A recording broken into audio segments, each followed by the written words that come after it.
المتعارف عليه في المباني السكنية إن المسافة بين الأعمدة بتكون من 3 متر ل 4 متر، وفي اعتقاد عند الناس إن المسافة بين الأعمدة لو زادت عن كده فإحنا لازم نعمل عمود في النص، بس الكلام ده مش صح. في السقف الفلات سلاب اللي هو بيكون رقتين حديد ممكن نعمل مسافات بين الأعمدة بتصل ل 5 متر ول 6 متر ونص، وده اللي احنا عملناه في العمارة اللي احنا فيها.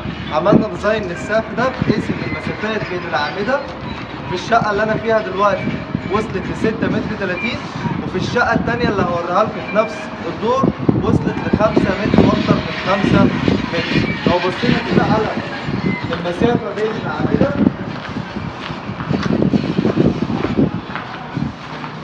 المسافة بين العمود ده للعمود اللي هناك ده 6 متر 30 بالظبط. ارجع ورا شوية.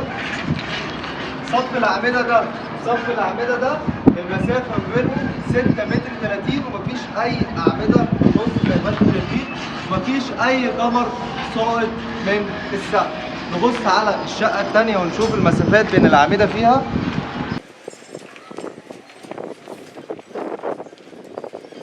زي ما انتم شايفين برضه في الشقة دي مفيش أعمدة في نص الشقة ومفيش قمر ساقط من السقف.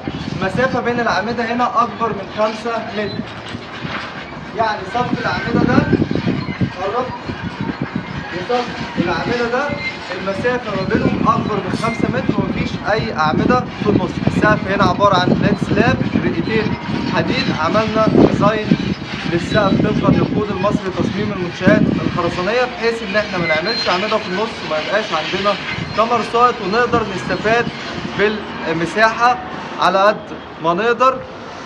الموضوع ده بيكلفنا شوية حديد زيادة في السقف، بس بيدينا مساحة كبيرة جدا أو بيوفر لنا مساحة كبيرة جدا نقدر نستغلها، ونقدر نفتح أوض على بعضها، ونقدر نلغي حمامات أو نزود حمامات، فده بيكون أفضل كتير.